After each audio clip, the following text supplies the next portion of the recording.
Fitness centre संचालक पहुंचे परिवहन मुख्यालय। प्रदेश भर से मुख्यालय पहुंचे फिटनेस सेंटर संचालक। फिटनेस सेंटर बंद होने से नाराज है परिचालक। परिवहन सचिव शुचि त्यागी को ज्ञापन देंगे। तो इससे पहले भी इस पर हमने खबर प्रसारित की थी कि किस तरह से फिटनेस सेंटर्स बंद होने को लेकर आक्रोश बढ़ा है। ज्यादा जानकारी लेंगे, डिप्टी एडिटर शिवेंद्र सिंह परमार हमारे साथ जुड़ गए हैं विस्तार से जानकारी के लिए। शिवेंद्र, जानकारी आपसे चाहेंगे।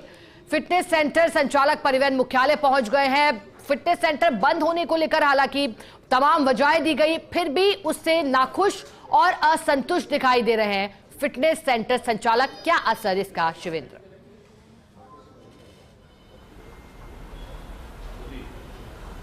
देखिए, 7 दिन हो गए हैं। 7 दिन से राजस्थान में सभी 83 फिटनेस सेंटर बंद हैं। करीब 20,000 वाहन ऐसे हैं जिनको फिटनेस का इंतजार है। जो वाहन संचालक हैं, ट्रक ऑपरेटर हैं, वो पैसे देने के लिए तैयार हैं, लेकिन इसके बावजूद उनकी फिटनेस नहीं हो पा रही, क्योंकि राजस्थान में परिवहन विभाग के अधिकारियों की लापरवाही की वजह से सभी फिटनेस सेंटर बंद हैं।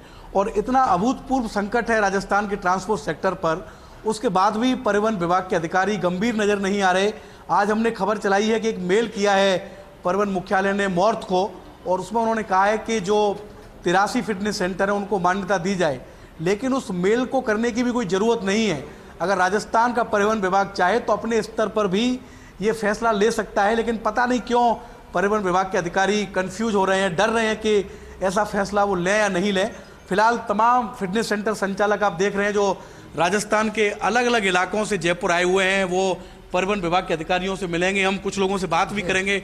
आप बताइए सर, आप अध्यक्ष हैं जगदीश जी, क्या मसला है? क्या आप मानते हैं कि परिवहन विभाग के अधिकारियों की लापरवाही है जिसकी वजह से इतना बड़ा सेक्टर रोजगार प्रभावित हो रहा है? राजस्थान में 83 फिटनेस सेंटर संचालित है। 83 फिटनेस सेंटर ऑटोमेटेड की श्रेणी में हैं। राजस्थान के मॉडल को देखते हुए भारत सरकार ने राजस्थान का ही मॉडल अख्तियार किया है और उसी मॉडल के तहत पूरे भारत में फिटनेस सेंटर स्थापित करने जा रही है, जिनको ATS की संज्ञा दी है। हम चाहते हैं कि हमारे फिटनेस सेंटरों को कन्वर्ट करने के लिए 6 महीने का समय दें और 6 महीने के अंदर जो ATS नहीं करता है कन्वर्ट, उसको बंद करें। डायरेक्ट 83 फिटनेस सेंटर को बंद करने का कोई औचित्य नहीं है। राजस्थान ही नहीं अपितु पूरे भारत में अलग अलग प्रदेशों के अंदर आज अलग अलग एजेंसियों द्वारा फिटनेस किए जा रहे हैं और वो एजेंसियां आज भी फिटनेस कर रही है। मॉर्थ का आदेश होने के बाद भी उन्हीं एजेंसियों से फिटनेस हो रहा है। केवल उन एजेंसियों को फिटनेस सेंटर्स को ATS में कन्वर्ट करने के लिए आवेदन करके उस पर विचार करके ATS में कन्वर्ट करने का समय देना चाहिए, जो हमें आज तक नहीं मिला। हम माननीय परिवहन आयुक्त महोदया को अपना रिप्रेजेंटेशन देने के लिए उपस्थित हुए हैं कि हमें समय देकर हमें ATS में कन्वर्ट करने की अनुमति प्रदान की जावे। इसी और हम परिवहन आयुक्त महोदया के पास आए। तो ये समय कौन देगा? जो मेल किया है यहाँ के परिवहन विभाग ने मॉर्थ को, क्या उसकी जरूरत है जगदीश जी, या यहाँ के अधिकारी फैसला ले सकते हैं? मॉर्थ ने 2-3 बार इसकी अवधि बढ़ाई है, लेकिन अभी मॉर्थ के सचिव महोदय द्वारा एक आदेश जारी किया गया 1 अप्रैल को, उसमें अवधि वाला मैटर रखा ही नहीं। उसमें स्पष्ट शब्दों में ये उल्लेख है कि जहां ATS लगे हुए हैं वहां ATS ही फिटनेस करेगा। वर्तमान व्यवस्था RTO, DTO या अन्य एजेंसी द्वारा, चाहे डीलर कर रहा हो या कोई भी फिटनेस सेंटर हो, वो नहीं करेगा। लेकिन राजस्थान में तो 2 ATS लगे हुए हैं। क्या 2 ATS 2,500 गाड़ियों का प्रतिदिन फिटनेस कर सकते हैं? नहीं कर सकते। इस अवस्था में हम राज्य सरकार से मांग करते हैं कि कम से कम हमें समय देते हुए हमें परिवर्तन करने का समय दिया जाए। जैसे फिजा 2011 को फिजा 2018 में कन्वर्ट करने के लिए 6 माह का समय दिया था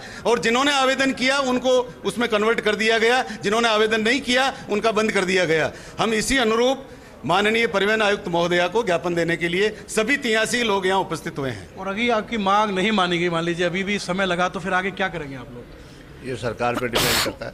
सरकार का भी राजस्व का रोज नुकसान हो रहा है, सरकार का भी नुकसान हो रहा है। फिटनेस सेंटर भी 83 बंद है।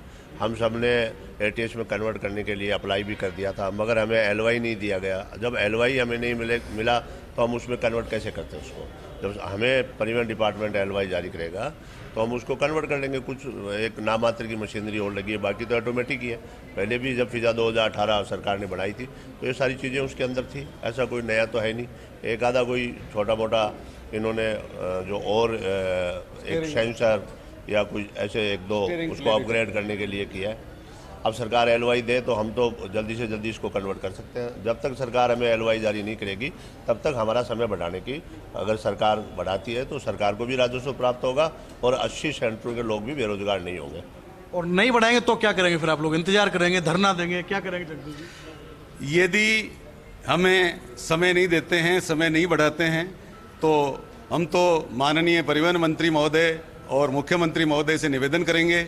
निवेदन करने के बाद क्या होता है, उसके बाद जो भी होगा हम सब सामूहिक रूप से फैसला लेकर जो भी आगे की कार्रवाई होगी करेंगे।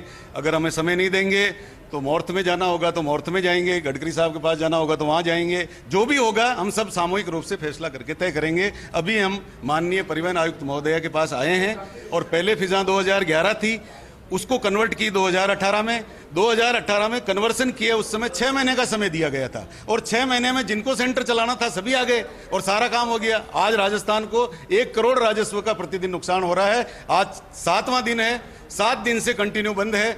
आज 7 करोड़ रुपए का राजस्व लक्ष्य इनका निर्धारित था, वो माइनस में जा रहा है। इसलिए हम चाहते हैं कि इसका कोई निराकरण माननीय परिवहन आयुक्त महोदय द्वारा निकाल कर हमें राहत प्रदान करें। तो देखिए, सभी फिटनेस संचालक अब मिलने जा रहे हैं परिवहन सचिव सुची त्यागी से और उसके बाद वो फिर अपनी आगे की स्ट्रेटजी बताएंगे कि क्या वो धरना देंगे या वो नितिन गडकरी से मिलने जाएंगे। लेकिन ये जरूर सभी ने कहा है कि अगर राजस्थान परिवहन विभाग के अधिकारी चाहें तो जो फिटनेस सेंटर अभी संचालित हैं 83 फिटनेस सेंटर, वो ATS में कन्वर्ट हो सकते हैं। लेकिन इसके लिए राजस्थान के परिवहन विभाग के अधिकारियों को इच्छा शक्ति दिखानी चाहिए, जो इच्छा शक्ति दिख नहीं रही है। ऐसा लगता है कि राजस्थान में परिवहन विभाग के अधिकारी बहुत हल्के में इस मामले को ले रहे हैं। एक तरफ करोड़ों रुपए खर्च कर रहे हैं सड़क सुरक्षा पर, लेकिन जब वाहनों की फिटनेस ही नहीं हो रही, बिना फिटनेस के बड़े बड़े ट्रक सड़कों पर चल रहे हैं, तो फिर राजस्थान में सड़क सुरक्षा भगवान के भरोसे है। बिल्कुल शिवेंद्र, और इसलिए क्योंकि कहा जाता रहा है कि जो मॉड्यूल है वो राजस्थान से ही सड़क और परिवहन मंत्रालय ने अपनाया, लेकिन बावजूद इसके कि यहाँ फिटनेस सेंटर बंद किए गए। अब आगे क्या होगा देखने लायक। बहुत शुक्रिया आपका साथ जुड़ने के लिए, खबर पर विस्तार से जानकारी के लिए।